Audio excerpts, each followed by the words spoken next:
Hey guys, welcome back to another episode of Mabimpressions. Today we're going to be talking about a game called Bum Simulator. This game was developed by Ragged Games. It is going to be released on the 26th in early access on Steam PC, and it is going for $18.99 US. First of all, what is the story, the genre, and the target audience? Well, the story of the game is you play as a bum who used to be a legendary one. He used to run these streets. You wake up and you have amnesia, but luckily you are greeted by a friend of yours who is Carl the Carts.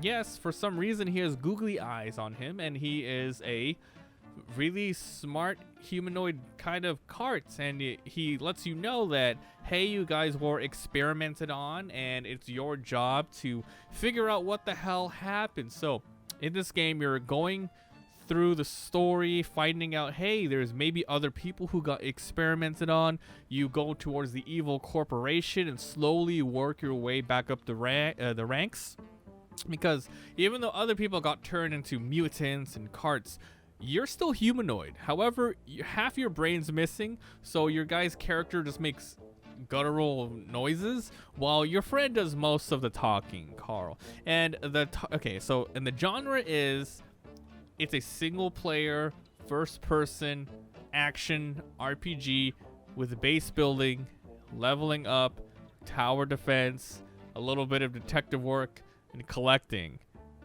Yes. Even though this does have the title tag of simulator, I went into this game thinking it was going to be complete garbage, and a couple hours later, I found myself saying, hey, it's very, very interesting. So the target audience is mature. There are mature themes such as, like, pissing on people, being bums, begging, cussing, fighting, a little bit of blood here and there. So definitely for mature audiences. All right, let's talk about the gameplay. So, like I said, the majority of the game is, well, it's a lot of things, right?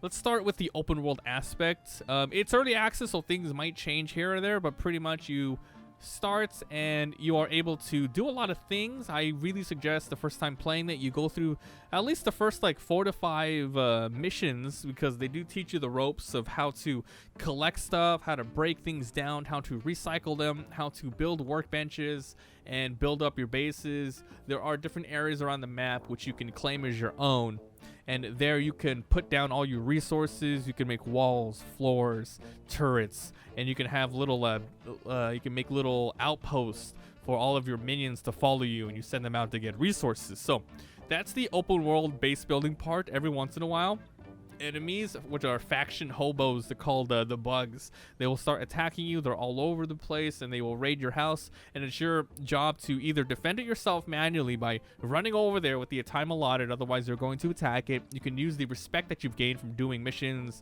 and saving other friends to ward them off, or you can just simply pay some money to do it. So being Bum Simulator, they do have some things that you actually are going to be doing as a bum.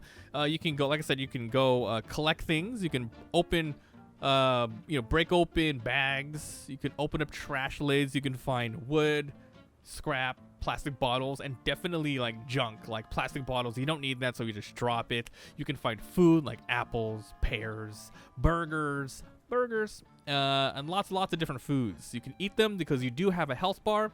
You have a stamina bar. You have a health meter, and you have a thirst meter, and you have to keep eating all the time. The game lets you play in easy, normal, and hard, all which affect the rates that your survival bars go down, enemy damage, and your own damage. I recommend just playing a normal.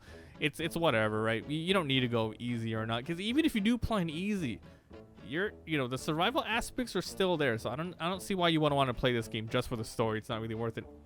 Okay, so the progression system when leveling up is you fight enemies, and you get experience by either defeating bad guys, which give you a good chunk, doing side missions, that gives you a good chunk. You can kill civilians, but they hardly give you anything. But the best thing is to obviously like main missions and stuff. So you level up, and you get to put a skill points into a lot of different categories. There's base building categories, which make it so, it's just easier to do stuff. Maybe you get more resources back. Walls are more durable. You can increase your fighting ability, more health, more stamina. You can also increase the speed that you run in your cart, because you do it. Your buddy, who is Carl the cart, he's your inventory space. You actually don't hold anything on your character. So you break down a box, you pick up the wood, and you throw it inside the cart. And then if you want to ever enter your inventory to pick something up or to eat, you got to go talk to your carts and do that. It's a little weird, and I feel like they needed to definitely increase the quality of life with putting stuff inside and outside of that place. But luckily, they did the base building pretty well, where as long as you have stuff in your cart and stuff in the chest, you can go to the workbench, and then it takes all of the allotted a lot of the resources and pulls it there, so you don't have to be like, I have to have this on me or anything like that. So that's pretty good that way. So there's lots of skills, lots of collectibles all over the place. There are bases, enemy bases you can raid. So they sometimes pop up in random areas. There are feathers that you can create, feathers that you can grab, and these are essentially collectibles, but it's completely optional. And they're feathers, and what they do is once you collect a certain amount, you can go to the pigeon store and you can change out the costumes of your pigeon. I forgot to mention, you are the pigeon lord. You are the legendary pigeon lord. You have lots of different skills using pigeons. You can throw them as a shuriken. You can have them peck people's eyes out, attach bombs to them and throw them. It's really cool. So you can attack with your fists, you can defend. You can use your pigeons, which I pretty much did. It's pretty funny. It reminded me of Yakuza Like a Dragon, your secondary character that you get, who is also a hobo. He knows how to use pigeons, and he attacks the enemies with them. This game is really deep as well. There's a crafting system where you can brew a bunch of ingredients. You can grow seeds. There's a there's a lot of things in this game.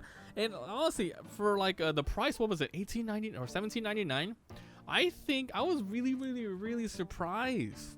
This game has a lot going for it, and I just talked about the tip of the iceberg of what the game has to offer gameplay-wise without going into every little thing, because there is a lot. I might miss some things. That's the gameplay. There is a lot there. Now for the presentation, the graphics, the design, the sounds, the music. I played on medium. There's ultra, which increases the textures, the foliage, the view distance. And with this being an open world game, you might want to do that. However, I'm using a one PC stream setup here, so I decided just to go, medium. Great graphics, pretty graphics doesn't really break a game for me. This game is very comedic. Very, very, very comedic, and so the graphics being medium kind of added to the jank of it. It's not a perfect game whatsoever. It's still in early access, but all of the graphics, all the pop-up textures, the crazy faces, the weird designs of the character designs, it works. It works really well. It's comedic as hell, and the design, yeah, it looks like a simulator game at first. And while it is Bum Simulator, I think people are gonna be very misled a little bit by the Bum Simulator tag. There's so much just simulator games that are just complete shit nowadays. I started this game thinking it was gonna be crap, and I ended up playing the whole night. It was pretty sweet. Now for the sounds and music. The music's pretty funny. It's comedic at times. When you start fighting enemies, it obviously picks up, but it's very fitting. It's very fitting. The sounds for, all the sound effects are great. Throwing bottles, punching enemies, and there are dialogue for characters. When you talk to the NPCs, they do have their own personalities that kind of shine. The only thing I have to complain about the sound effects is when people talk, some of them are crazy loud and some are just very soft. They need to balance it out and go through all that stuff. So graphic design and music, hey, it fits the package well. Now for the actual pros and cons. What did I like about this game? What was my general enjoyment and the best selling points? Like I said, going into this game, I thought it was just going to be a cash grab, a quick cash grab, But for 18 bucks, what you get here is actually pretty fun. The open world aspect, the constant progression, leveling up, exploring the world, learning new abilities, man. All your pigeon stuff. You can keep upgrading and upgrading your abilities. The base building is there. There's 5 areas where you can make a base. And you put floors down, you put walls, you put turrets. You have to enclose all of your chests, all of your production workbenches, otherwise enemies come and break it down, so it has that aspect going for it. It's just a really decent sort of simulator indie open world action game, and I think that's the selling point. It's just a little bit of everything. Nothing is like in-depth perfect. Like, for example, I would love to see even more different types of skills or skills that you can continue building on, because it seems like there's about 28 skills total. So hey, maybe there's only 28 levels. Well, that's completely fine for this type of game, its scope and everything. I would like to be like, well, I don't even want to use the skill right here which says plants grow faster. Like, I don't want to put points in that. Can I just go to the, maybe there's a skill that gets you a higher chance of finding better treasure. Maybe I can up that to tier 2 or something. So, without adding more stuff, they can make other skills better, but maybe even cost more. So the game lasts a little bit longer that way. So yeah, that's probably the best selling point for me, is the character progression, the exploration, the combat. It's a little easy, even though it is on normal. Enemies are whatever. They come after you and they either try to punch you, they throw bottles at you. Some of the crazier ones later dress up as like different bugs using tin foil and try to like swarm you with literal insects, or they have gigantic signs and chase after you. It's pretty funny seeing the enemies, but the combat's easy, very easy, but it's mostly for the journey, the base building at that point. If you want like a crazy combat game, I guess, I don't know, Cyberpunk or something for this specific style. But there's no guns, there's no melee weapons, it's just punch and pigeons for right now. Now, for the other part, the cons. What did I dislike? What would I change? There's not much that I can say I really don't like about the game, other than what can be improved via just by the natural progression of early access, meaning a little bit more content on everything would be nice. Obviously, I talked about the skills earlier, but would like to see more different types of enemy interactions. There are a good amount of side quests to do, like there's a rich man side quest who is all over the place, who wants to destroy society, and you're helping him somewhat. And there's little mini games where you can you're stationary and you have to throw your pigeons and get like a high score.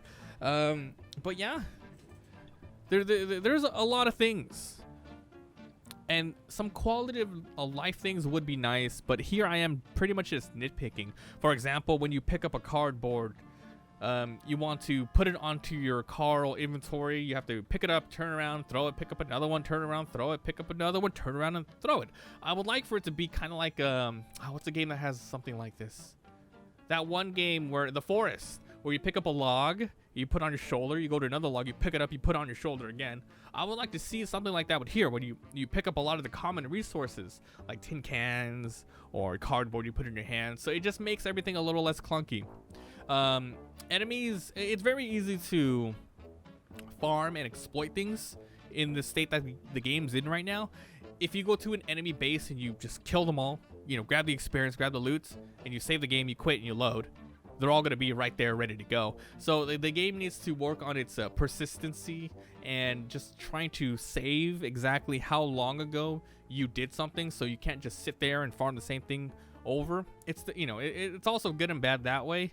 But yeah, there's a lot of just nitpicky stuff that can definitely be changed in early access, and I don't know what it is. I just feel like this game has just way more to it. Even the story's pretty fun and intriguing. I didn't spoil that much at the beginning, but like I said, you're missing half a brain. You have a friend who is turned into a cart. You're trying to infiltrate the evil organization, but then you find out you can't get in there. So then you talk to a scientist who teaches you about brewing. I didn't even talk about brewing. You pick up stuff, you craft them, and you grow more stuff, and you get food, and there's pawn shops. You go in there, and you sell them, and you get more recipes, and you go down and beat more enemies, and then you go into their base, and you pick up blueprints, which are essentially decorations. There's a lot. Even though I'm the cons portion of the section, I keep praising it. It was a fun experience, and I do recommend it. So let's head on over to my final verdict. Final thoughts and recommendation. All right. I'm going to give it a final rating of somewhat yes, a 75% recommendation. And it's not 100% because, well, it's an early access. It's not for everybody, but it's fun enough for a couple of hours. And I did not get through all of the story. I don't know when it ends, but I have a feeling that you could probably just get to level 28 and go from there. The story might not be 100% complete, and I might have had only a little bit more to go until it'll say like, oh, you know, continue the story when, you know, when we update the game more. But I liked it. I really did. And I came into this game, I said it multiple times, thinking it's going to be complete shits. I have played a lot of simulator games. There was one I played earlier, I think Farmer Simulator or something. I hated it. I didn't like it at all. But Bum Simulator, wow. They did a pretty good job here. $17.99 all the way. It looks like they put a lot of love and passion into this. I would love to see this game definitely be continued to develop.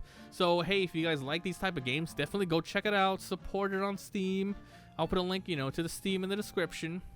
It's great. Definitely check it out. So, if you guys enjoyed, leave a like. It helps a lot. If you haven't already subbed for daily videos, come on by the Twitch where I streamed all of this. And, of course, head on over to the Let's Play Mabimpressions Games VOD channel if you want to see the Let's Play of it. I don't know if I'm going to put it in parts or just dump the whole thing on there. But either way, it'll be on there. Thanks for watching, and I'll see you guys next time.